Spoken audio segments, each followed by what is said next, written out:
ആ വീടിൻ്റെ പിന്നിൽ ചെറിയൊരു കഥയുണ്ട്. കഴിഞ്ഞ ഒരു 20 ഡേയ്സ് ആയപ്പോൾ തന്നെ നമ്മൾ സ്വർണ്ണത്തിൻ്റെ മാറ്റ് പോലും കുറഞ്ഞിട്ടില്ല.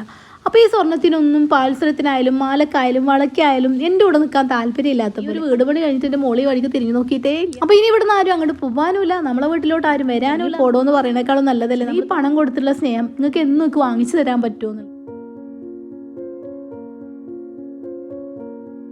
ഹലോ ഡിയേഴ്സ്, അസ്സലാമു അലൈക്കും, നമസ്കാരം. എല്ലാവരും സുഖമായിട്ടിരിക്കുന്നു വിചാരിക്കുന്നു. ഗ്ലോ വിത്ത് മീയുടെ പുതിയൊരു എപ്പിസോഡിലേക്ക് എല്ലാ കൂട്ടുകാർക്കും സ്വാഗതം. ഇന്നത്തെ വീഡിയോ ഒരു ഡൈൻ ലൈഫാണ്. കുറച്ച് കൂട്ടുകാർക്കെങ്കിലും എൻ്റെ ഒരു ഡേ കാണുന്ന ഇഷ്ടമായിരിക്കും എന്ന് വിചാരിക്കുന്നു.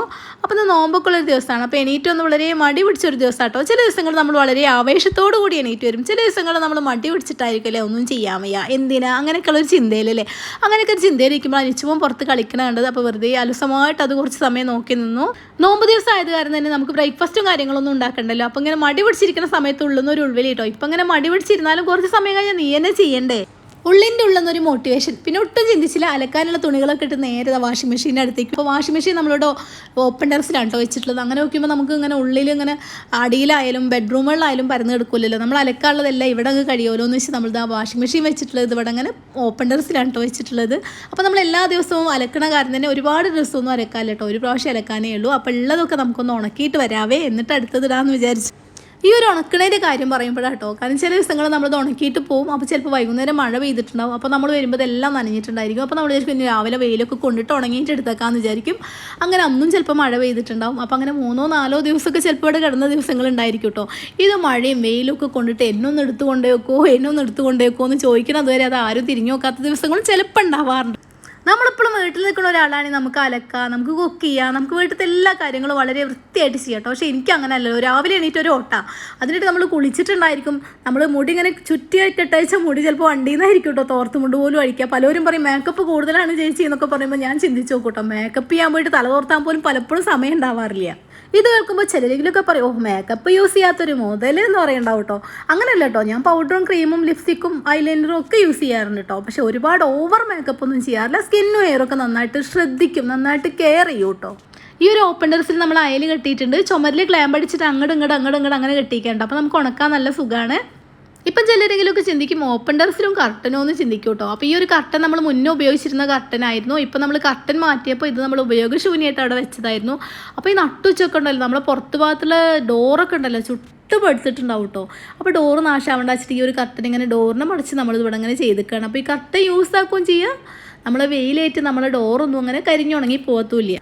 ഒരു ദിവസം തന്നെ കുറേ വീഡിയോ ചെയ്യും കേട്ടോ. അപ്പോൾ നമ്മൾ കുറേ ഡ്രസ്സും ഉണ്ടാവാറുണ്ട്. അപ്പോൾ നമ്മൾ രാത്രി വരുമ്പോൾ വല്ലാണ്ട് വെയ്യാണ്ടായിട്ടൊക്കെ കാര്യം വരിക കേട്ടോ. അപ്പോൾ ഈ ഡ്രസ്സൊന്ന് മടക്കി വെക്കാൻ പോയിട്ട് ഈ ഡ്രസ്സ് ഒന്ന് നോക്കാനുള്ള മനസ്സ് പോലും ഉണ്ടാവില്ല. അപ്പോൾ അങ്ങനെ അത് ഇവിടെ കൊണ്ടുവന്നിട്ടതാണ്. അപ്പോൾ ഇതൊക്കെ ഒന്ന് മടക്കി നമുക്ക് അൽമറയ്ക്ക് എടുത്തേക്കുക. അപ്പോൾ ഈ തുണികളൊക്കെ ഇങ്ങനെ മടക്കി വെക്കുന്നതിൽ 1-2 കാര്യങ്ങളെക്കുറിച്ചൊന്ന് പറയാവേ. അപ്പോൾ എനിക്ക് ഈയിടെ വന്നൊരു കമൻറ്റാണ് കേട്ടോ, ഇത്രയും വലിയ വീടിൻ്റെ ആവശ്യമൊന്നുമില്ല, ഈ വീട് ഭയങ്കര അലങ്കാരമാണ്, ഇത്ര വലിയ വീടിൻ്റെ ആവശ്യം ഒരിക്കലും ഇല്ല എന്നൊക്കെ പറഞ്ഞിട്ട് കേട്ടോ. ആ ഒരു വീഡിയോയിൽ ഞാൻ പറഞ്ഞിരുന്നു ആ വീടിൻ്റെ പിന്നിൽ ചെറിയൊരു കഥയുണ്ട്. അത് ചുരുക്കി നിങ്ങളെ ബോറടിപ്പിക്കാതെ ഞാനൊന്ന് പറയാവേ. കൊല്ലവർഷം കാലവർഷം ഒന്നും പറയുന്നില്ല. ഞാൻ എൻ്റെ ചെറിയ കുട്ടിയായിരിക്കുന്ന സമയത്ത് ഞാൻ നല്ല അടിപൊളിയായിട്ട് നല്ലൊരു രാജകുമാരിയെ പോലെ ജീവിച്ചതാട്ടോ. അങ്ങനെ ഇരിക്കുന്ന സമയത്ത് നമുക്കൊരു കല്യാണമോ കാര്യങ്ങളൊക്കെ വരുമല്ലോ. അപ്പോൾ നമ്മൾ അത്യാവശ്യം വലിയ കുഴപ്പമില്ലാത്ത രീതിയിൽ സ്വർണ്ണമൊക്കെ കൊടുത്ത് കല്യാണം കഴിപ്പിച്ച് അയച്ചു കേട്ടോ. അങ്ങനെ നിക്കാഹ് കഴിഞ്ഞ ഒരു 20 ഡേയ്സ് ആയപ്പോൾ തന്നെ നമ്മൾ സ്വർണ്ണത്തിൻ്റെ മാറ്റ് പോലും കുറഞ്ഞിട്ടില്ല. അപ്പോൾ ഈ സ്വർണ്ണത്തിനൊന്നും പാൽസരത്തിനായാലും മാലക്കായാലും വളയ്ക്കായാലും എൻ്റെ കൂടെ നിൽക്കാൻ താല്പര്യമില്ലാത്ത പോലെ അങ്ങനെ ബോക്സ് വരെ അങ്ങ് ജ്വല്ലറി കൊണ്ടേ വിറ്റു. അന്നതിന് വലിയ പ്രാധാന്യമില്ല കേട്ടോ. ഒരു മഞ്ഞലോഹം നമുക്ക് കാതിലും കഴുത്തിലും കാലിലും ഒക്കെ ഇട്ട് നടക്കുക, അതൊരു ഭംഗി, അത്രയേ ഉള്ളൂ കേട്ടോ. അല്ലാണ്ട് ഇതൊക്കെ തന്ന് നമ്മൾ പറഞ്ഞയച്ചു കഴിഞ്ഞപ്പോൾ നമുക്കിനി തിരിച്ചു ചെല്ലാനൊരു സ്ഥലമല്ല എന്നുള്ളതും, അതുപോലെ തന്നെ നമുക്കിത് ഒരുപാട് കഷ്ടപ്പെട്ട് തന്ന മാതാപിതാക്കൾ എന്നേക്കുമായിട്ട് ഈ ഭൂമിയിൽ നിന്ന് വിട്ടു പോവുകയാണ്, നമ്മൾ അനാഥയായി പോവുക എന്നുള്ള ചിന്ത ഒന്നുമില്ല. അതുകൊണ്ട് തന്നെ ഇതിനത്ര വലിയ വിലയും പ്രശസ്തിയൊന്നും ഉണ്ടെന്ന് അറിയില്ല. കാരണം ഒരു 15 വയസ്സുകാരിക്ക് അത്രയ്ക്കേ അറിയുള്ളൂ, കുറ്റപ്പെടുത്താൻ പറ്റില്ല കേട്ടോ. ഇത്രയും സംസാരിച്ചപ്പോഴേക്കും ഞാനങ്ങ് ക്ഷീണിച്ചു പോയിട്ടോ. അപ്പോൾ ഇനി ഇതിൽ നിങ്ങൾക്ക് ഭയങ്കര അഹങ്കാരമാണ്, ഭയങ്കര തണ്ടാണ്, നിങ്ങൾക്ക് സലാത്തും ദിക്റൊക്കെ ചെല്ലിയിരുന്നൂടെ എന്നുള്ള മെസ്സേജൊക്കെ ഒന്ന് കണ്ടു നോക്കാവേ. അപ്പം നമുക്ക് കുറച്ചും കൂടി ഒരു മോട്ടിവേഷൻ ആവുമല്ലോ. അപ്പോൾ ഇനി നമുക്ക് ഈ റൂമൊന്ന് കണ്ടു നോക്കാവേ. അപ്പോൾ ഈ ഒരു റൂം എൻ്റെ മോൾക്ക് വേണ്ടി നമ്മൾ ഈ ഒരു ബെഡ്റൂം സെറ്റ് ചെയ്തതാണ് കേട്ടോ. ഇതിലെ ഫർണിച്ചറും കാര്യങ്ങളൊക്കെ നമ്മൾ പുതിയത് വാങ്ങിച്ചതാണ്. ബെഡൊന്നും കവർ പൊട്ടിച്ചിട്ട് പോലും ഇല്ല. അപ്പോൾ അതിൻ്റെ അർത്ഥം എന്താണെന്ന് വെച്ചാൽ ഈ ഒരു വീട് പണി കഴിഞ്ഞിട്ട് എൻ്റെ മോളി വഴിക്ക് തിരിഞ്ഞു നോക്കിയിട്ടേ ഇല്ല എന്നാണ് കേട്ടോ. അതിനർത്ഥം അവൾക്കിനോട് ഇഷ്ടമില്ല എന്നൊന്നും അല്ല കേട്ടോ, ഇങ്ങോട്ട് വരാൻ ഇഷ്ടമില്ല എന്നും അല്ല കേട്ടോ. കാരണം അവൾ ഒരുപാട് ലോങ്ങാണ്. അപ്പോൾ എപ്പോഴെങ്കിലുമൊക്കെ വരാറുള്ളൂ. ചിലപ്പോൾ 1 വർഷം, ചിലപ്പോൾ 6 മാസം അങ്ങനെയൊക്കെയാണ് കേട്ടോ വരാറുള്ളത്. വന്നാൽ ഒരു 10 ദിവസം, ചിലപ്പോൾ 5 ദിവസമൊക്കെ നിൽക്കും. അപ്പോൾ നമുക്ക് നല്ല ആഘോഷമാണ്. ഒരു കുടക്കിഴിയിൽ മക്കളെയൊക്കെ കാണുമ്പോഴുള്ള ഒരു അമ്മയുടെ സന്തോഷം എത്രയൊക്കെയാണെന്ന് ഞാൻ നിങ്ങളൊന്നും പറഞ്ഞ് മനസ്സിലാക്കി തരേണ്ട ആവശ്യമൊന്നുമില്ലല്ലോ. പിന്നെ ചെക്കന്മാർക്കായാലും അവളെ ഭയങ്കര ഇഷ്ടമാണ് കേട്ടോ.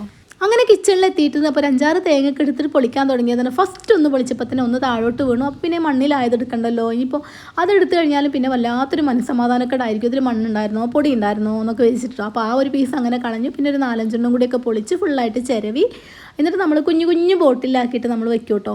അങ്ങനെ നമ്മളിത് ഫ്രീസറിൽ വെച്ചാൽ എന്നെപ്പോലുള്ള മടിച്ചികൾക്ക് വളരെ യൂസ്ഫുള്ളാണ് കേട്ടോ. കാരണം ഓരോ ദിവസം നമുക്ക് ഓരോ ബോട്ടിലെടുത്ത് യൂസ് ആക്കാൻ പറ്റും. പിന്നെ നല്ല ഐസായിരിക്കുന്ന കാരണം ഫ്രഷ്നെസ്സും കാര്യങ്ങളൊന്നും പോകണമായിട്ട് തോന്നിയിട്ടില്ല. നല്ല ഫ്രഷ്നെസ് തന്നെ നമുക്കിത് ഉപയോഗിക്കാൻ പറ്റാറുണ്ട്. ഇങ്ങനെ ഓരോ കാര്യങ്ങളും നമ്മൾ മുന്നേ ചെയ്തു വെച്ചാൽ നമ്മൾ ഓടിപ്പാഞ്ഞ് വരുമ്പോൾ നമുക്ക് പെട്ടെന്ന് എന്തെങ്കിലുമൊക്കെ ഒരു ഫുഡ് ഉണ്ടാക്കണം, ഹോട്ടൽ ഫുഡൊക്കെ കഴിച്ച് മടുത്തു എന്നൊക്കെ തോന്നുമ്പോൾ പെട്ടെന്ന് തട്ടിക്കൂട്ടി ഉണ്ടാക്കാൻ പറ്റും. അതിനാണ് കേട്ടോ അങ്ങനെ ഉണ്ടാക്കി വെക്കുന്നത്. എല്ലാ ദിവസവും നോമ്പറക്കാൻ നമ്മൾ ഉണ്ടാക്കാറില്ല, ചില ദിവസങ്ങൾ മാത്രമേ ഉണ്ടാക്കാറുള്ളൂ. ചില ദിവസങ്ങൾ പുറത്തുനിന്ന് കഴിച്ചിട്ട് വരും ഒക്കെ ചെയ്യാറുണ്ട് കേട്ടോ. അപ്പോൾ ഇന്ന് എന്തായാലും നമ്മൾ നോമ്പറക്കാനുള്ള വിഭവങ്ങളൊക്കെ ഇവിടെ ഉണ്ടാക്കാമെന്ന് വെച്ചിട്ടാണ്. എല്ലാ ദിവസവും നമ്മളുണ്ടാക്കിയ ഫുഡ് തന്നെ കഴിക്കുമ്പോൾ നമുക്ക് ചെറിയൊരു മടുപ്പ് തോന്നുമല്ലേ? നിങ്ങൾക്കുണ്ടോയെന്ന് അറിയില്ല, എനിക്ക് ചെറിയൊരു മടുപ്പാണ് കേട്ടോ. വേറെ വെറൈറ്റി ആയിട്ടുള്ള ഫുഡ് എന്തെങ്കിലും കഴിക്കാമെന്നൊരു തോന്നൽ വരും. പക്ഷേ അതിന് ഹോട്ടലിൽ പോയാൽ പോലെ നിങ്ങൾ ചോദിക്കും, ഹോട്ടൽ ഫുഡ് അല്ല കേട്ടോ, നമ്മൾ വീട്ടിലുണ്ടാക്കുന്ന ഫുഡ് കഴിക്കാനൊരു തോന്നലുണ്ടായിരിക്കും. അങ്ങനെ ഈ ഒരു പ്രാവശ്യം നമ്മൾ നോമ്പറക്കാൻ വേണ്ടി ചെറിയ ബ്രദറിൻ്റെ വീട്ടിൽ പോയിരുന്നു. അപ്പോൾ അടിപൊളി ഫുഡായിരുന്നു കേട്ടോ. ചെറിയ ബ്രദറിൻ്റെ വൈഫ് നന്നായിട്ട് കുക്ക് ചെയ്യും. അപ്പോൾ വിഭവസമൃദ്ധമായൊരു നോമ്പ് തറാന്നൊക്കെ തന്നെ വേണമെങ്കിൽ പറയാം കേട്ടോ. അടിപൊളിയായിരുന്നു കേട്ടോ. അപ്പോൾ ഈ ഒരു വർഷത്തെ നോമ്പിൽ നമ്മൾ ഏറ്റവും നന്നായിട്ട് റാഹത്തായിട്ട് മനസ്സറിഞ്ഞ് കഴിച്ചൊരു ഫുഡ് അതാണ് കേട്ടോ. ഒന്നാമത് നമ്മളെ ബന്ധുക്കളെ കൂടെ നമ്മളെ ഫാമിലിൻ്റെ കൂടെ ഒക്കെ കഴിക്കുമ്പോൾ നമുക്ക് കുറച്ചും കൂടി ഒരു ഫുഡിനേക്കാളും കുറച്ചും കൂടി നമ്മളെ മനസ്സിനൊരു സംതൃപ്തിയാണല്ലോ. അപ്പോൾ ഇനി ഇവിടുന്ന് ആരും അങ്ങോട്ട് പോകാനുമില്ല, നമ്മളെ വീട്ടിലോട്ട് ആരും വരാനുമില്ല എന്നൊരു ചിന്ത വന്നപ്പോൾ നിച്ചുമ്മ പോയി ഗേറ്റൊക്കെ ലോക്ക് ചെയ്തിട്ട് വരികയാണ് കേട്ടോ. ഓൾറെഡി ഞാനിവിടെ ഉള്ള സമയത്ത് ഞാൻ ഫുള്ളായിട്ട് ഗേറ്റൊക്കെ ലോക്ക് ചെയ്യും കേട്ടോ. അപ്പോൾ അങ്ങനെ നിച്ചുമ്മ കഴിഞ്ഞ പ്രാവശ്യം ക്ലാസ്സൊക്കെ കഴിഞ്ഞ എക്സാം ആയിരുന്നു കേട്ടോ. അപ്പോൾ അവൻ വരുന്ന സമയം എന്നും 12:30 അങ്ങനെയാണ് കേട്ടോ. അപ്പോൾ അന്നൊരു 11 മണിക്ക് വന്നതായിരുന്നേ. അപ്പോൾ അവൻ ബെല്ലടിച്ചുകൊണ്ടിരിക്കുന്നത്. അപ്പോൾ ഞാൻ വിചാരിച്ചു പുറത്തുനിന്ന് ആരെങ്കിലും ആയിരിക്കും, ഇനിയിപ്പോൾ അവരോട് എന്ത് പറയാനാ, ഇനിയിപ്പോൾ അവരോട് ഞാൻ സംസാരിക്കണ്ടേ, ഇനിയിപ്പോൾ ആരാന്ന് നമുക്ക് അറിയത്തില്ലല്ലോ. കാരണം നമ്മൾ ഇടങ്ങറാക്കാൻ വന്നവരാണോ ബുദ്ധിമുട്ടിക്കാൻ വന്നവരാണോ ഒന്നും നമുക്കറിയില്ല. മനുഷ്യന്മാരെ കാര്യമില്ല, നമുക്കൊന്നും പറയാൻ പറ്റത്തില്ലല്ലോ. പിന്നെ എന്നോട് ആരും വരുന്നൊന്നും പറഞ്ഞിട്ടുണ്ടായിരുന്നില്ല കേട്ടോ. അപ്പോൾ ഞാനിപ്പോൾ എനിക്ക് ഡോർ തുറന്നു കൊടുക്കാതിരുന്നു കേട്ടോ. അങ്ങനെ കുറേ പ്രാവശ്യം ഇപ്പോൾ ബെല്ലടിച്ചു കേട്ടോ. പിന്നെ ബെല്ലിൻ്റെ ഒരു ശൈലി കണ്ടപ്പോൾ എനിക്ക് തോന്നി ബെല്ലിൽ വന്ന് കൈ എടുക്കണില്ല. അത്രയും അധികാരത്തിൽ ബെല്ലടിക്കണം എന്നുണ്ടെങ്കിൽ അല്ലെങ്കിൽ ഷിനാസ് ആയിരിക്കും അല്ലെങ്കിൽ നിച്ചുമോനായിരിക്കും, വേറെ ആരും അങ്ങനെ ചെയ്യൂല എന്നൊരു ഉറപ്പ് വന്നപ്പോൾ ഞാൻ പോയി തുറന്നു നോക്കിയപ്പോൾ നിച്ചുമോൻ ഒരു ഓട്ടോക്ക് വിളിച്ചിട്ട് ഓട്ടോക്ക് ക്യാഷ് കൊടുക്കാതെ അങ്ങനെ നിൽക്കാം കേട്ടോ. അപ്പോൾ ഞാൻ വേഗം ഗൂഗിൾ പേക്ക് അവൻ്റെ തന്നെ കൊടുത്തയച്ചു, അവൻ തന്നെ ഗൂഗിൾ പേ ചെയ്ത് കൊടുത്തു. അപ്പോൾ ഇത് ഞാൻ നിങ്ങൾക്കും കൂടി തരുന്ന, ഒറ്റയ്ക്ക് ജീവിക്കുന്ന സ്ത്രീകൾക്കും കൂടി തരുന്ന ഒരു മെസ്സേജ് ആട്ടോ. നമ്മൾ മാത്രമുള്ള സമയത്ത് നമ്മളെ വീട്ടിൽ ആരും വന്നാലും മാക്സിമം നമ്മൾ ഡോറ് തുറക്കാണ്ടിരിക്കുക. കാരണം നമുക്ക് അത്രയും വേണ്ടപ്പെട്ടവരാണ്, തുറക്കാമെന്ന് വിശ്വാസം ഉണ്ടെങ്കിൽ മാത്രം തുറന്നാൽ മതി കേട്ടോ. അല്ലെങ്കിൽ നമ്മൾ തുറക്കാതിരിക്കുക. ഇനിയിപ്പോൾ ഒരാൾ വന്ന് നമ്മളെ ബുദ്ധിമുട്ടിക്കാനോ കഷ്ടപ്പെടുത്താനോ ഒക്കെ വന്നിട്ട് ഇറങ്ങി പോടോ എന്ന് പറയുന്നേക്കാളും നല്ലതല്ലേ നമ്മൾ തുറക്കാണ്ടിരിക്കുക എന്നുള്ള ആ ഒരു വാക്കും ആ ഒരു വഴക്കും ആ ഒരു പ്രശ്നവും നമുക്കവിടെ ഒഴിവാക്കാൻ പറ്റുമല്ലോ. എനിക്ക് തോന്നിയ കാര്യമാണ്, ഞാൻ ചെയ്യുന്ന കാര്യങ്ങളാട്ടോ ഞാൻ ഇവിടെ പറയണതെല്ലാം. ഇപ്പം നമ്മളിവിടെ നോമ്പുതോറ് ഉണ്ടാക്കിയ സമയത്തൊക്കെ നമ്മൾ പത്തിരി ബിരിയാണി അങ്ങനെയൊക്കെയാണ് ഉണ്ടാക്കിയിട്ടുള്ളത്. അപ്പോൾ ഇന്ന് നമ്മൾ ഉണ്ടാക്കാൻ വിചാരിച്ചിട്ട് നല്ലൊരു സിമ്പിൾ നെയ്ച്ചോറും സിമ്പിൾ ചിക്കൻ കറിയാണ് കേട്ടോ. അപ്പോൾ അതിൻ്റെ റെസിപ്പി കൂടി ഞാനൊന്ന് പറയാവേ. അങ്ങനെ ഞാനിവിടെ കിച്ചണിൽ ഇങ്ങനെ ജോലി ചെയ്തുകൊണ്ടിരിക്കുന്ന സമയത്ത് കുറച്ച് ചെറിയ കുട്ടികൾ വന്നിട്ട് നമ്മളെ മുറ്റത്ത് നിന്നിട്ട് കുറച്ച് ഫോട്ടോസും വീഡിയോസൊക്കെ എടുക്കട്ടെ ഇത്താന്ന് ചോദിച്ചിട്ടോ. അപ്പോൾ എടുത്തോളാൻ പറഞ്ഞു. അങ്ങനെ അവരിതാ പല പോസ്റ്റിൽ ഫോട്ടോസിന് പോസ്റ്റ് ചെയ്യാൻ കേട്ടോ. അപ്പോൾ കിച്ചണത്തെ കാര്യങ്ങളൊക്കെ ഒരു ഭാഗത്ത് ഇങ്ങനെ നടക്കട്ടെ. അപ്പോൾ നേരത്തെ ഞാൻ അഹങ്കാരത്തിനും അഹങ്കാരത്തിനൊക്കെ വേണ്ടിയിട്ട് ഒരു വീടിൻ്റെ കാര്യം പറഞ്ഞിരുന്നില്ല. അപ്പോൾ അതിൻ്റെ ബാക്കി കൂടി പറയാവേ. നമ്മളെ മക്കൾക്ക് കല്യാണം കഴിച്ച് കൊടുക്കുമ്പോൾ കുറേ സ്വർണം കുറേ പണം ഒക്കെ കൊടുക്കുമല്ലേ. ഇതൊക്കെ നാളെ നമ്മളെ മക്കൾക്കും കൂടി ഉപകാരപ്രദമായ രീതിയിലാണോ ഇതെല്ലാം ചിലവാക്കണമെന്ന് ഒരിക്കൽ പോലും നമ്മൾ പല രക്ഷിതാക്കളും അന്വേഷിക്കാറില്ല അല്ലേ. പിന്നെ ചിലവരുണ്ട് കേട്ടോ, നമ്മളെ മക്കളെയൊക്കെ കല്യാണം കഴിപ്പിച്ച് കൊടുത്താൽ അവർ വീട്ടുകാരോ അവരോ വന്ന് ക്യാഷൊക്കെ ചോദിക്കുമ്പോൾ നമ്മളുള്ളത് ഇങ്ങനെ നമ്മൾ മക്കൾക്ക് വേണ്ടിയല്ലേ എന്ന് വെച്ചാൽ നമ്മൾ കടം വാങ്ങിച്ചു ഇങ്ങനെ കൊടുത്തുകൊണ്ടിരിക്കുമല്ലേ. എൻ്റെ ബ്രദറിനോട് ഒരു പ്രാവശ്യം ഇങ്ങനെ കൊടുക്കുന്ന സമയത്ത് ഞാൻ ചോദിച്ചിട്ടുണ്ട്, ഈ പണം കൊടുത്തുള്ള സ്നേഹം നിങ്ങൾക്ക് എന്നൊക്കെ വാങ്ങിച്ചു തരാൻ പറ്റുമോ എന്ന് കേട്ടോ. അപ്പോൾ അവർ അന്ന് അതിനൊരു മൈൻഡും ചെയ്തില്ല കേട്ടോ. പിന്നീട് അവർക്ക് മനസ്സിലായി, അവർ കാശ് കൊടുക്കാതെ ഇരുന്നപ്പോൾ ആ സ്നേഹം കിട്ടില്ല എന്ന് അവർക്ക് മനസ്സിലായി. കാരണം ഇത് ആദ്യം ഞാൻ മനസ്സിലാക്കി കൊടുത്തത് അവരാരും മനസ്സിലാക്കിയില്ല. ഇപ്പം നിങ്ങൾ ചിന്തിക്കും നമ്മൾ സംസാരിച്ചുകൊണ്ടിരുന്ന റൂട്ട് മാപ്പ് മാറിപ്പോയെന്ന്. ഇല്ല, ഒരിക്കലും റൂട്ട് മാപ്പ് മാറിയിട്ടില്ല, നമ്മൾ അതിലോട്ട് തന്നെയാണ് വരുന്നത്. അപ്പോൾ പിന്നെ ഞാൻ കൊണ്ടുവന്ന സ്വർണ്ണവും പണമൊക്കെ എൻ്റെ കൂടെ നിൽക്കാനും എൻ്റെ കാലിലും കഴുത്തിലൊന്നും കിടക്കാൻ താല്പര്യമില്ലാത്ത കാരണം അവരൊക്കെ വന്ന വഴിക്ക് ജ്വല്ലറിക്ക് തന്നെ പോയി. അപ്പോൾ പിന്നെ എൻ്റെ സ്ഥാനം ഭിക്ഷക്കാരിക്ക് സമല്ലേ. അപ്പോൾ ഞാൻ ഭിക്ഷക്കാരി എന്നൊക്കെ പറയുമ്പോൾ നിങ്ങൾ അത്രയും താന്ന് കാണണ്ട കേട്ടോ. കാരണം എന്താണെന്ന് വെച്ചാൽ ഭിക്ഷക്കാരിക്കാണെങ്കിൽ പോലും അവർക്ക് ഭിക്ഷയാഴ്ച എന്തെങ്കിലും കിട്ടും. നമ്മൾ വലിയൊരു തറവാട്ടിൽ നിന്ന് വലിയൊരു തറവാട്ട് കയറി നമുക്ക് അതുപോലും കിട്ടത്തില്ല. അപ്പോൾ അതിനേക്കാളും താന്നൊരു തട്ടാണ് നമുക്കുള്ളത്. അങ്ങനെ അവർ വളർത്തി വലുതാക്കിയ രാജകുമാരിയെ രാജുവും ഇല്ല, കൊട്ടാരവും ഇല്ല, രാജാവും ഇല്ല, പെരുവഴിയിൽ ഉപേക്ഷിച്ച് അവരങ്ങ് എന്നേക്കുമായിട്ട് ടിക്കറ്റ് എടുത്ത് അങ്ങ് പോയി. ഒരുപാട് വർഷങ്ങൾ പിറകോട്ട് പോയപ്പോൾ നിസ്സഹായി നിന്ന ആ പെൺകുട്ടിയുടെ അവസ്ഥ ഓർത്തപ്പോൾ എൻ്റെ ശബ്ദം ഒന്ന് ഇടറിപ്പോയോ. എൻ്റെ കണ്ണൊന്ന് നിറഞ്ഞു പോയോ, ചെറിയൊരു ഡൗട്ട് കേട്ടോ. സാരില്ല എന്ന് പറഞ്ഞാൽ ഞാൻ പെൺകുട്ടിയെ സ്വയം ഒന്ന് സമാധാനിപ്പിക്കട്ടെ കേട്ടോ. പൂർവാധിക ശക്തിയോടുകൂടി നമുക്ക് തിരിച്ചു വരാവേ. ഈ കഥയുടെ ബാക്കി നമുക്ക് പിന്നെ പറയാവേ. ഇപ്പം ഞാൻ ഈ കഥയുടെ ബാക്കി പറയാൻ പോയാൽ ഒരു പക്ഷേ എൻ്റെ കൂടെ നിങ്ങളെ കണ്ണൊന്ന് നിറഞ്ഞേക്കാം, അല്ലെങ്കിൽ നിങ്ങളെ ശബ്ദം ഒന്ന് ഇടറിപ്പോയേക്കാം. അത് വേണ്ട. കാരണം നിങ്ങൾ ഈ വീഡിയോ കാണുന്നത് എന്തിനാ? സന്തോഷമായിട്ടിരിക്കാനല്ലേ. ഞാൻ ഈ വീഡിയോ ചെയ്യുന്നത് എന്തിനാ? സന്തോഷമായിട്ട് ജീവിക്കാനല്ലേ. അപ്പോൾ അതങ്ങനെ തന്നെ ആവട്ടെ. പിന്നെ ചിലവരൊക്കെ നെഗറ്റീവ് കമൻറ്റ് കാണുമ്പോൾ ചിലപ്പോൾ നമുക്ക് ഇതിനൊക്കെ റിപ്ലൈ കൊടുക്കേണ്ട ഒരു ആവശ്യം വരുന്ന കാരണം മാത്രം നമ്മൾ ഇതിനെക്കുറിച്ചൊക്കെ സംസാരിക്കണേ. അപ്പോൾ നമുക്ക് വർഷങ്ങൾ പിറകോട്ട് പോയി നമ്മളെ മനസ്സിനെ നമ്മളെ കിച്ചണിലോട്ട് കൊണ്ടുവരാവേ. അപ്പോൾ ഇന്നത്തെ ചിക്കൻ കറി എങ്ങനെ ഉണ്ടാക്കണേ നോക്കാം. സിമ്പിളായിട്ട് ഉണ്ടാക്കാൻ പറ്റിയൊരു ചിക്കൻ കറിയാണ് കേട്ടോ. നിങ്ങൾക്കൊക്കെ എന്നെക്കാളും നന്നായിട്ട് അടിപൊളിയായിട്ട് കറിയൊക്കെ ഉണ്ടാക്കാൻ അറിയാം എന്ന് എനിക്കറിയാം. എന്നാലും ഞാൻ ഉണ്ടാക്കണ ഈ രീതി ഒന്ന് പറഞ്ഞു തരാവേ. ഇവിടെ ഷിനാസിന് നല്ല ഇഷ്ടമാട്ടോ. നമുക്ക് എത്ര കഴിച്ചാലും മടുപ്പ് വരാത്തൊരു ചിക്കൻ കറിയാണിത്. അപ്പോൾ ഇതിൻ്റെ റെസിപ്പി ഒന്ന് പറയാവേ. 2 വലിയ ഉള്ളി സ്ലൈസ് ആയിട്ട് കട്ട് ചെയ്തിട്ട് നമ്മൾ എണ്ണയിലിട്ടിട്ട് വാട്ടിയെടുക്കുക. അതിലോട്ട് 2 തക്കാളിയും കൂടി വഴറ്റിയെടുക്കുക കേട്ടോ. എന്നിട്ട് 1 ടീസ്പൂൺ വെളുത്തുള്ളി, 1 ടീസ്പൂൺ ഇഞ്ചിയും കൂടിയും ചേർത്തിട്ട് നമ്മൾ 1 ടീസ്പൂൺ മഞ്ഞളും പൊടി ഇട്ട് നന്നായിട്ടൊന്ന് വഴറ്റിയെടുക്കുക കേട്ടോ. എന്നിട്ട് നമ്മൾ ഇതിലോട്ട് നമ്മൾ എരിവിനനുസരിച്ച് ഞാനൊരു 15 പച്ചമുളക് മിക്സിയിലിട്ട് അരച്ചിട്ടിട്ടായിരുന്നു. അപ്പോൾ നിങ്ങൾക്ക് എരിവ് എങ്ങനെ വേണം അങ്ങനെ അതിനനുസരിച്ച് പച്ചമുളക് ഇട്ട് അരച്ചിട്ട് നമ്മൾ ഇതിലോട്ട് ചേർക്കുക. എന്നിട്ട് നമ്മൾ കഴുകി ഫ്രഷ് ആക്കി വെച്ച് ചിക്കൻ അതിലോട്ടിട്ടൊന്ന് മിക്സ് ചെയ്യുക. അതിൽ നിന്ന് വെള്ളം ഇറങ്ങുമ്പോൾ നമ്മൾ ഇതിലോട്ട് കുറച്ച് വെള്ളം ഒഴിച്ചിട്ട് ഒന്നുകൂടി നന്നായിട്ട് വേവിച്ചെടുക്കുക. എന്നിട്ട് നമ്മൾ തേങ്ങാപ്പാൽ ഒഴിക്കാൻ കുറച്ചുകൂടി ബെറ്ററാണ്. ഇനിയിപ്പോൾ നിങ്ങൾക്ക് തേങ്ങാപ്പാൽ എടുക്കാൻ ബുദ്ധിമുട്ടാണെന്നുണ്ടെങ്കിൽ തേങ്ങ അരച്ചിട്ട് നല്ല നെയ്സായിട്ട് അരച്ചിട്ട് ചേർത്ത് കൊടുക്കട്ടെ. നല്ല അടിപൊളി ചിക്കൻ കറിയാണ്. നെയ്ച്ചോറൊക്കെ ഉണ്ടാക്കി കഴിക്കാൻ നമുക്ക് ബെസ്റ്റാണ് കേട്ടോ. ഇതിൽ നമ്മൾ ഗരം മസാല, അതുപോലെ തന്നെ മുളക് പൊടി, മല്ലിപ്പൊടി അങ്ങനെയുള്ള ഐറ്റംസ് ഒന്നും ഇടാത്ത കാരണം നമുക്ക് നല്ല ടേസ്റ്റ് ആട്ടോ കഴിക്കാൻ. നമുക്കൊരു കുത്തും വരില്ല, മടുപ്പും തോന്നില്ല കേട്ടോ. നെയ്ച്ചോറിന് നല്ല അടിപൊളി കറിയാണ് കേട്ടോ. അങ്ങനെ വല്ലാത്ത ക്ഷീണം കേട്ടോ. അപ്പോൾ കുറച്ച് സമയം ഒന്ന് കിടക്കാമെന്ന് വെച്ചു. അങ്ങനെ ഒരു 10-20 മിനിറ്റ് ഒന്ന് കിടന്നു. ഉറങ്ങിയൊന്നുമില്ല, ഫോണിൽ കളിക്കായിരുന്നു. അപ്പോൾ ഇപ്പോൾ ഒരുവിധം ഞാൻ ഓക്കെ ആയിട്ടുണ്ട്. അപ്പോൾ കഥയുടെ ബാക്കി പറയാവേ. അങ്ങനെ എൻ്റെ ഉപ്പ മരണപ്പെട്ടു. അങ്ങനെ എൻ്റെ ഉപ്പ മരിച്ച് കുറച്ചായപ്പോൾ തന്നെ ഉമ്മയും മരണപ്പെട്ടു കേട്ടോ. അപ്പോൾ എൻ്റെ ഉമ്മ മരണപ്പെട്ടപ്പോൾ ഞാൻ താമസിച്ചിരുന്ന ഒരു വീട് വളരെ ദയനീയകരമായിട്ടൊരവസ്ഥയിലായിരുന്നു. അതിലും ചോർച്ചയൊക്കെയുള്ള ഒരു ചെറിയൊരു കുഞ്ഞു ഓടിട്ട വീട്, 2.5 സെൻറ്റ് സ്ഥലത്ത് ഒരു കുഞ്ഞു വീട് എന്ന് പറഞ്ഞാൽ അതിനേക്കാളും ചെറിയ വീട് ഇപ്പോൾ നമ്മുടെ നാട്ടിലുണ്ടോ എന്ന് എനിക്കറിയില്ല കേട്ടോ. അത്രയും കുഞ്ഞു വീടായിരുന്നു കേട്ടോ.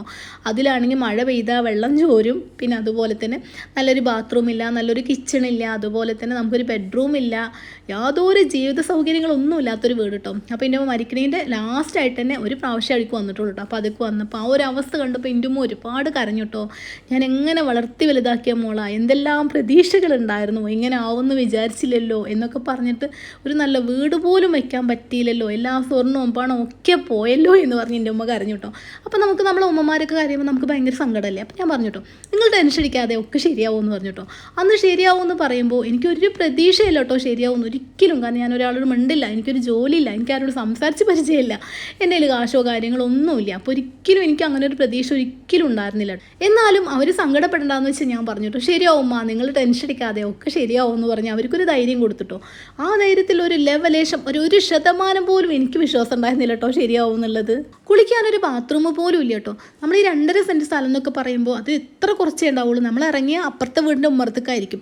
അപ്പോൾ ഇവർ വീട്ടിൽ ആരെങ്കിലും ഉണ്ടോ, നമ്മളെങ്ങനെ കുളിക്കുക, അവരെ ഹസ്ബൻഡ് ഉണ്ടോ, മക്കളുണ്ടോ ഒന്നും നമുക്കറിയില്ല. അപ്പോൾ കുളിക്കാനൊക്കെ ഭയങ്കര പേടിയാണ്. അപ്പോൾ ഡ്രസ്സൊന്നും ചേഞ്ച് ചെയ്യാതെ കുളിച്ച് ഒരുപാട് ദിവസങ്ങൾ കേട്ടോ. കാരണം ഡ്രസ്സൊക്കെ മാറ്റിയിട്ട് പറയാൻ പറ്റത്തില്ല. എന്നാലും ഇങ്ങനെ കുറ്റപ്പെടുത്തുന്നവരോട് നമ്മൾ കുറച്ചെങ്കിലുമൊക്കെ പറയണമല്ലോ. അപ്പോൾ പറയാം. അപ്പോൾ ഡ്രസ്സൊക്കെ മാറ്റിയിട്ട് കുളിക്കാൻ പേടിയാണ്. കാരണം ഇവർ അവിടെ ഉണ്ടാവുമോ നമുക്കറിയില്ലല്ലോ. എനിക്കാണെങ്കിൽ ആരോട് സംസാരിച്ചിട്ടോ അങ്ങനെ പറഞ്ഞു ഒന്നും പരിചയമില്ല. കാരണം നമ്മൾ നല്ല സുഖമായിട്ട് ജീവിച്ചൊരു ചുറ്റുപാടിന് ഒന്നുമില്ലാത്തൊരവസ്ഥയ്ക്ക് വരികയാണ്. ഇനി ഇങ്ങനെയൊക്കെയാണെന്ന് വെച്ചാൽ വീട്ടിൽ സമാധാന സൗകര്യം ഉണ്ടോ? അതുമില്ല കേട്ടോ. കടക്കാരെ കൊണ്ട് പൊറുതിമുട്ടി നമ്മളെ വീട്ടിലത്തെ സാധനങ്ങൾ വരിക. ഒന്നും വിലപ്പിടിപ്പുള്ളതൊന്നും ഇല്ല. എന്നാൽ ഉള്ളത് മറ്റുള്ളവർ വന്നിട്ട് കൊടുക്കാണ്ടെന്ന് പറഞ്ഞാൽ 200-300 രൂപക്കൊക്കെ വേണ്ടി അതൊക്കെ എടുത്തുകൊണ്ട് നമ്മളെ വീട്ടിൽ നിന്ന് പോണൊരവസ്ഥ വല്ലാത്തൊരവസ്ഥയാണല്ലേ.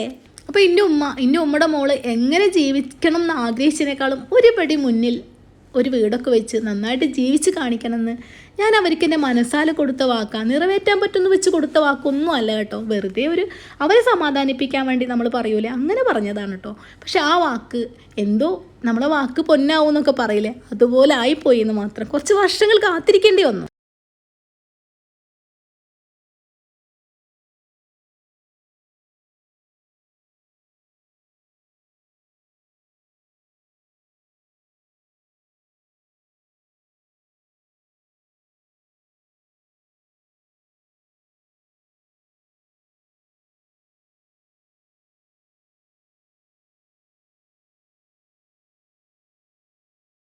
അതുപോലെ തന്നെ വളരെ പ്രധാനപ്പെട്ട ഒരു കാര്യം കേട്ടോ നമ്മളെ മക്കൾക്ക് സ്വന്തം കാലിൽ നിൽക്കാനുള്ളൊരു ജോലി, സ്വന്തമായിട്ടൊരു വരുമാനം.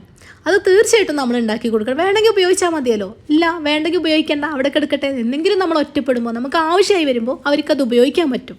ഇപ്പം നമ്മളൊക്കെ ചിന്തിക്കണം എന്താ, സ്നേഹം ഉണ്ടായാൽ മതി, സ്നേഹം മാത്രം മതി എന്നാണ് അല്ലേ. ഈ ലോകത്തിൽ ആരെയും ജയിക്കാൻ പറ്റുന്ന ഒരു ആയുധമാണ് സ്നേഹം. സ്നേഹം ഉണ്ടെങ്കിൽ എല്ലാം ആയി എന്നാണ് നമ്മളൊക്കെ കരുതിയിട്ടുള്ളത്. എന്നാൽ ആ സ്നേഹത്തിന് വെല്ലുവിളിയാകുന്ന മറ്റൊരു സത്യമാണ് പണം. നമ്മുടെ സ്വന്തം എന്ന് കരുതിയവരൊക്കെ അടുപ്പിക്കാനും അകറ്റാനും ഒക്കെ കഴിവുള്ള മൂർച്ചയുള്ള ഒരു ആയുധമാണ് പണം. നമ്മൾ ഈ പറയുന്ന അനുഭവങ്ങൾ നാളെ നമ്മളെ മക്കൾക്കോ നമുക്കോ ഒക്കെ വരുമ്പോഴാണ് നമുക്കത് സത്യമായി മാറുള്ളൂ. കേൾക്കുന്നവർക്കെല്ലാം അത് കഥകളാണ്, കാണുന്നവർക്ക് അത് കാഴ്ചകളാണ്, അനുഭവിക്കുന്നവർക്ക് മാത്രമാണ് അത് ലൈഫായി മാറുന്നുള്ളൂ. കിച്ചണിൽ ഒരുവിധം ജോലികളൊക്കെ ഞാൻ മുന്നേ ചെയ്തു വെച്ചതാണ്. അപ്പോൾ നെയ്ച്ചോറ് മാത്രം ഉണ്ടാക്കിയിരുന്നില്ല, അപ്പോൾ അത് ഉണ്ടാക്കി വെച്ചാൽ നമുക്ക് പിന്നെ തണുത്ത നെയ്ച്ചോറ് കഴിക്കേണ്ടി വരും. അപ്പോൾ നമുക്ക് ഈ ഒരു കറിയൊക്കെ അത് കഴിക്കാൻ ടേസ്റ്റ് ഇല്ലാതായി പോകും. അപ്പോൾ അതുകൊണ്ട് നല്ല ചൂടുള്ള നെയ്ച്ചോറ്, നല്ല ചൂടുള്ള ചിക്കൻ കറി ഉണ്ടാക്കാമെന്ന് വെച്ചിട്ടായിരുന്നു കേട്ടോ ഇപ്പോഴാണ് നമ്മൾ നെയ്ച്ചോറ് ഉണ്ടാക്കിയത്. അങ്ങനെ എല്ലാം ഇവിടെ റെഡി ആയിട്ടുണ്ട്. അപ്പോൾ എണ്ണ പലഹാരങ്ങളൊക്കെ കൊണ്ടുവന്നാൽ നമ്മൾ ഫുള്ളും കഴിക്കണില്ല കേട്ടോ, കാരണം വെറുതെ കളയുക, ഒരു പൊട്ടോ ഒന്നൊക്കെ കഴിച്ചിട്ട് ബാക്കി കളയുക. അപ്പോൾ ഇന്ന് ഫ്രൂട്ട്സൊക്കെ മാത്രമേ വെച്ചിട്ടുള്ളൂ, എണ്ണക്കടികളൊന്നും വേണ്ടാന്ന് വെച്ചു. അങ്ങനെ ഇതാ ബാങ്ക് കൊടുത്തിട്ടുണ്ട്. അപ്പോൾ നോമ്പറക്കണേ. അപ്പോൾ ഇന്ന് നോമ്പറക്കാൻ നമ്മളെ ടേബിളിൽ എന്തൊക്കെയല്ലെന്ന് നോക്കാം. അപ്പോൾ നമ്മൾ ഫ്രൂട്ട്സ് ഉണ്ടാക്കിയിട്ടുണ്ട്. അപ്പോൾ എല്ലാവിധ ഫ്രൂട്ട്സും കുറച്ച് കുറച്ച് വെച്ചിട്ടുണ്ട്, അത്രേ കഴിക്കുള്ളൂ കേട്ടോ. പിന്നെ തരിക്കഞ്ഞി ഉണ്ടാക്കിയിട്ടുണ്ട്, പിന്നെ നല്ലൊരു അടിപൊളി നെയ്ച്ചോറ്, പപ്പടം പൊരിച്ചത്, തൈര്, പിന്നെ ഞാൻ മുന്നേ പറഞ്ഞ റെസിപ്പിയൊക്കെ വെച്ചിട്ടുള്ള ചെറിയൊരു ചിക്കൻ കറി, നല്ല നമുക്ക് മടുപ്പില്ലാത്തൊരു ചിക്കൻ കറി കേട്ടോ. നിങ്ങൾക്ക് ഇഷ്ടപ്പെടുകയാണെങ്കിൽ നിങ്ങളൊന്ന് ഉണ്ടാക്കി നോക്കുകൊണ്ടു, നല്ല ടേസ്റ്റ് ആട്ടോ കഴിക്കാം. ഇത് പ്രത്യേകിച്ച് നമുക്ക് കഴിക്കാൻ നല്ല നെയ്ച്ചോറുക്കാണ് കേട്ടോ ടേസ്റ്റ് ഉള്ളത്. അധികം കുത്തൊന്നുമില്ലാതെ ഇതിൽ നമ്മൾ ഗരം മസാല, മല്ലിപ്പൊടി, മഞ്ഞൾപ്പൊടി അങ്ങനത്തെ ഒന്നും ഉപയോഗിക്കാത്ത കാരണം നമുക്ക് തീരെ മടുപ്പില്ലാണ്ട് എത്ര വേണമെങ്കിലും കഴിക്കാൻ പറ്റും കേട്ടോ, നല്ല ടേസ്റ്റാണ്. അപ്പോൾ ഷിനാസിനുള്ളത് നമ്മൾ മാറ്റി വെച്ചിട്ടുണ്ട് കേട്ടോ. ഷിന ഒരുപാട് ഇഷ്ടം, അതുകൊണ്ടാണ് കേട്ടോ മാറ്റി വെച്ചു എന്നൊക്കെ പറഞ്ഞത്. അങ്ങനെ നമ്മൾ നോമ്പർക്കൽ കഴിഞ്ഞു. പുതിയൊരു വീഡിയോ ആയിട്ട് വീണ്ടും കാണാം. Thanks for watching.